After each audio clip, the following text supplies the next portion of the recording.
तो भाई what if episode 2 बहुत ही माइंड ब्लोइंग था, क्योंकि ये एपिसोड में हमें देखने मिला थैनोस को और साथ ही साथ ऐसी ऐसी चीजें देखने मिली जो कि हमने एक्सपेक्ट भी नहीं की थी। तो फिर बिना टाइम वेस्ट किए बात करते हैं एपिसोड की। Won't you take me home? Give me with your fire. तो भाई लोग स्टार्ट करने से पहले ये बता दूं कि वीडियो के एंड में मैंने एक क्वेश्चन पूछा है, तो उसे बिल्कुल भी मिस मत करना और उसका जवाब मुझे कमेंट बॉक्स में जरूर बता देना। तो अब बात करते हैं एपिसोड 2 की, जहां स्टार्टिंग में हमने देखा कि वॉचर वही सेम डायलॉग मार रहा होता है जो कि उसने एपिसोड 1 में भी मारा था कि रियलिटी एक शीशा है जो कि अनगिनत पॉसिबिलिटीज को रिफ्लेक्ट करता है। इसका हम लोग अंदाजा भी नहीं लगा सकते कि पता नहीं जहाँ हमारी एक छोटी सी चॉइस एंटायर रियलिटी को चेंज कर सकती है। के साथ वॉचर एक और डायलॉग मारता है जहां वो बोलता है डेस्टिनी डिटरमाइंड बाय नेचर, जिसका मतलब है हमारी किस्मत हमारे नेचर से लिखी जाती है। वॉचर ने ये वाला डायलॉग क्यों मारा, इसका अंदाजा हमें साफ साफ आगे जाके समझ में आ जाता है। एपिसोड 2 के सिमिलर सीन थे guardians of the Galaxy volume 1 के सीन से, जहां पीटर क्विल जो था वो ऑर्ब को चुराने आता है और वहां पे उसे रोकने आ जाती है रोनिन की आर्मी और उनसे बच बचाकर पीटर क्विल ऑर्ब को चुरा के भाग जाता है। बट यहाँ पे कुछ डिफरेंट हुआ। यहाँ पे जो रोनिन की आर्मी से जो बंदा आता है पीटर क्विल को रोकने के लिए, वो एक्चुअल में पीटर क्विल को नहीं जानता था कि वो स्टार लॉर्ड है या कौन है। बट इस एपिसोड में वो जानता है कि स्टार लॉर्ड कौन है और उसने स्टार लॉर्ड की बहुत सारी कहानियां सुनी है कि उसने बहुत सारे अच्छे अच्छे काम किए हैं रॉबिन हुड की तरह, जो कि अमीरों से लेकर गरीबों को देता है। वो इसलिए क्योंकि अभी स्टार लॉर्ड के अंदर पीटर क्विल नहीं, तचाला है। तचाला के अंदर एक राजा का खून बहता है और कहीं ना कहीं हमारे काम डिसाइड करती है हमारी इंस्टिंक्ट भी। तो तचाला अपने इंस्टिंक्ट्स के वजह से ही इस यूनिवर्स में इतना जाना माना इंसान था, जिसके बारे में हमें आगे पता चल जाता है। क्योंकि कोराज स्टार लॉर्ड का फैन था तो स्टार लॉर्ड उसे लेकर अब ऑर्ब चुराकर वहां से निकल जाता है और बाहर निकलते ही खड़ी होती है रोनिन की आर्मी और वहां पे एंट्री होती है योंडू की, जो कि सीटी बजाकर अपने वेपन की मदद से पूरी आर्मी को खत्म कर देता है। और योंडू के आने से पहले तचाला अपना वही एपिक डायलॉग मारता है, अ रेवेंजर नेवर फ्लाई सोलो, जो कि हमें पूरी एपिसोड में बहुत बार सुनने मिला।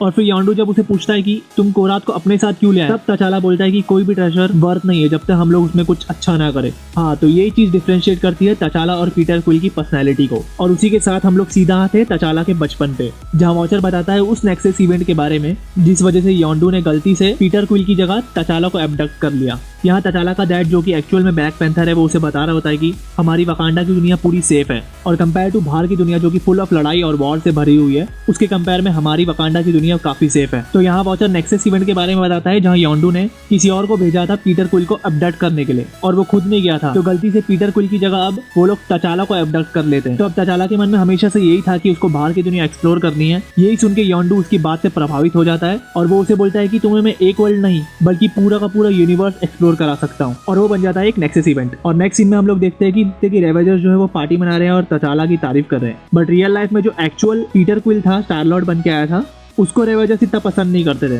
वो सिर्फ इसलिए क्योंकि अब तचाला स्टार लॉर्ड बन चुका है और उसमें वो जो क्वालिटी है लीडरशिप की, क्योंकि उसके रगों में एक किंग का खून दौड़ता है, तो कारनामे में वो इसी तरीके से करेगा। और उसकी इसी क्वालिटी की वजह से उसने थैनोस जैसे एक बड़े विलन को भी उसके मकसद से पीछे हटने के लिए राजी कर लिया, क्योंकि थैनोस का हमेशा से मकसद था कि आबादी बढ़ने की वजह से लोगों के पास रिसोर्सेस नहीं बचे हैं, इसीलिए थैनोस आधी दुनिया खत्म कर देना चाहता था। लेकिन बट यहाँ पे उसे तचाला मिल गया और तचाला ने उसे बताया कि बहुत सारे ऐसे तरीके हैं जिससे हम लोगों को वो रिसोर्स दे सकते हैं जिनकी उनको जरूरत है, जिनकी उनके पास कमी है, और उस चीज के लोगों की जान लेना बिल्कुल ही सही ऑप्शन नहीं है। और उसके साथ साथ हम लोग ने ये भी देखा कि थैनोस जो है वो तचाला को कमांडर बोल रहा है। मतलब भाई, जिस बंदे ने पूरी दुनिया हिला दी वो तचाला को कमांडर बोल रहा है। ये सीन देख के मैं 2 मिनट के लिए शॉक हो गया था। फिर देखने मिला हमें ड्रैक्स, जेल में नहीं बल्कि उसी बार में जहाँ रेवेंजर्स पार्टी मना रहे थे। वहाँ ड्रैक्स बताता है कि तचाला ने ही ड्रैक्स के प्लेनेट को क्री के वार से बचाया था पास्ट में, इस वजह से ड्रैक्स भी तचाला का बहुत बड़ा फैन है। तचाला का नहीं, सॉरी, स्टार लॉर्ड का। फिर नेक्स्ट सीन में हमें देखने मिली नेबुला भी, जो कि बिल्कुल ही अलग कॉस्ट्यूम में है और उसके बाल भी आ गए हैं। यहाँ हमें देखने मिला कि नेबुला और तचाला जो है वो बहुत ही अच्छे फ्रेंड है और तचाला उसे बता रहा होता है कि योंडू उसे वापस वकांडा लेके जाने वाला था, बट अब वकांडा खत्म हो चुका है, इसलिए वो अभी वापस कभी नहीं जा पाएगा वहाँ पे,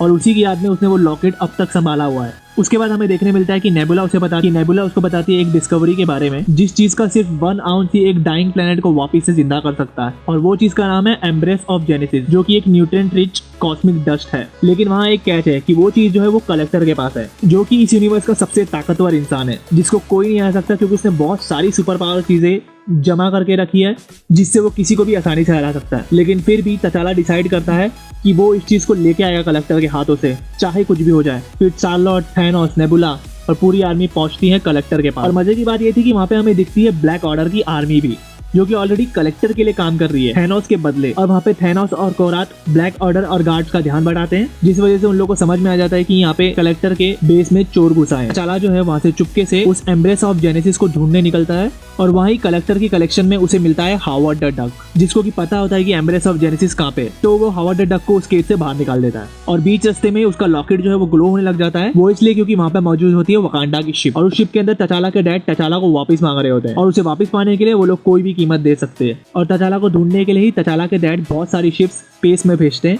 और इसी के साथ तचाला को भी पता चल जाता है कि योंडू जो है वो उससे झूठ बोल रहा था कि वकांडा खत्म हो चुका है, बट वकांडा खत्म नहीं हुआ है। और यहाँ पे हमें देखने मिलता है कि नेबुला ने धोखा दे दिया है क्योंकि उसने कलेक्टर से डील की थी कि जो मटेरियल उसकी आंख पे लगा हुआ है वो है कलेक्टर का, जिसके बदले में उसने तचाला को कलेक्टर के पास पहुंचाया।